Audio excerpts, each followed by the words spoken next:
우리는 세상살이에 지쳐서 나에 대한 가치를 제대로 바라보지 못할 때가 있죠. 특히 비교의식에 젖어 있으면은 그런 경우가 많습니다. 그리고 자기 자신을 항상 부족하고 모자란다는 의식에서 자기 자신을 비하하는 경우도 있습니다. 그러한 모자라고 부족하다는 생각에서 벗어나지 못하면은 내 삶 자체가 항상 만족하지 못하는 삶이 되므로 불행한 삶이 지속되는 것이지요. 우리는 그릇의 종류나 모양에 많이 매달리고 있습니다. 그 그릇에 담겨 있는 내용물이 이 껍데기보다도 중요하다는 생각을 가끔 잊을 때가 있는 것이지요. 비록 그릇의 종류나 모양이 중요한 것이 아니라 그 그릇이 질그릇으로 만들었더라도 그 질그릇 속에 담긴 것이 무엇이냐에 따라서 가치가 달라지는 것이지요. 금그릇이라도 그 속에 쓰레기를 넣으면 쓰레기 그릇이 되는 것이지요. 그래서 그릇 속에 가치 있는 것으로 지속적으로 내 삶 속에서 채워나가면은 나의 삶의 질을 높여갈 수 있는 것입니다. 나의 삶에서 중요한 것은 포장이 아니라 그 속에 들어가 있는 내용물이 뭐냐 하는 것이지요. 그 내용물에 따라서 나에 대한 가치가 결정되고 그 내용물을 경영학에서는 핵심 역량이라고 얘기합니다. 핵심 역량이란 지금까지 나를 여기까지 이끌어왔고 또 미래에 성장시키는 견인차 역할을 할 수 있는 나의 경쟁력의 원천이 되는 내가 가지고 있는 총체적인 능력, 지식, 기술을 의미합니다. 리더의 역량을 잘 드러내서 멤버들하고 공유를 하면은 멤버들이 리더의 역량을 잘 알기 때문에 그 역량을 잘 활용할 수 있겠지요. 팀원들이 가져야 할 핵심 역량도 드러내서 습득을 해야 하죠. 그리고 역량 습득할 완료일을 표시해 놓고 그것을 습득해 나가는 프로세스를 관리해야 됩니다. 특히 팀장이 중요한 것은 멤버들이 핵심 역량을 올리기 위해서 관리해 나갈 때에 그때의 팀장의 암묵지 코칭이 중요합니다.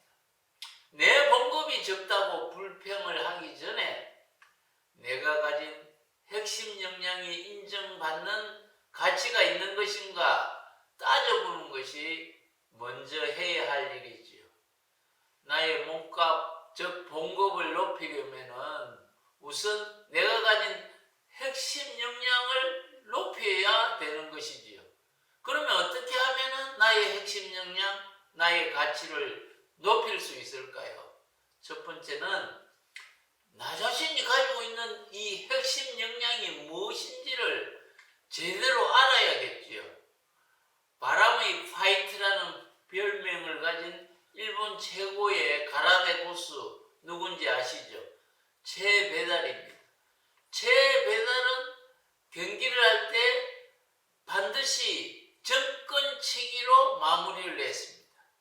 그래서 아무리 강한 사람이 오더라도 최배달이 가지고 있는 핵심 역량인 접근치기를 가지고 상대를 쓰러뜨렸습니다. 축구선수 손흥민은 왼발과 오른발을 자유자재로 사용하는 양발을 사용하는 핵심 역량을 가지고 성공한 것이지요. 경쟁 시장에서 나를 존재케 하는 나만의 무기가 뭘까? 그것이 나의 핵심 역량이고 그 핵심 역량은 명사나 형용사로 표현할 수 있어야 합니다. 그래서 여러분 자신들의 핵심 역량이 무엇인가를 글로 한번 적어 보시기 바랍니다. 두 번째, 나의 핵심 역량의 수준을 평가를 해봐야 돼. 내가 가지고 있는 이 역량이 과연 고객 가치를 올리는 데 기여할 수 있느냐, 또 내가 가진 이 역량이 시장을 확대할 가능성이 있을까, 내가 가지고 있는 이 역량이 독창성이 있을까, 이와 같이 세 가지 관점에서 가중치를 두어서 나 자신을 평가해 보는 것이 중요합니다. 내가 가진 역량을 점수로 나타내 보면은 나의 현재 역량의 수준이 몇 점인가를 인식하게 되니까 나의 이 낮은 역량을 향상시키는 계획을 구체적으로 세울 수가 있습니다. 세 번째는 핵심 역량을 가지고 있지만은 좀 더 강화하는 강화 대책을 세우고 또 성장하는 프로세스를 관리하면서 역량을 높여 나가야 합니다. 내가 내일 세울 수 있는 내가 가진 나만의 핵심 역량도 시간이 지남에 따라서 보완이 필요할 때가 있죠.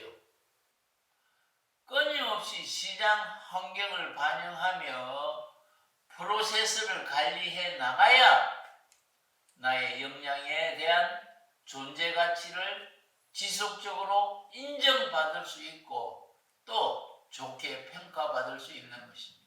네 번째는 변화하는 이 기술의 트렌드를 잘 관찰하여서 미래를 위해서 필요한 역량이 뭘까? 미래에 필요한 새로운 역량을 준비하고 그 역량을 확보해 나가는 것입니다.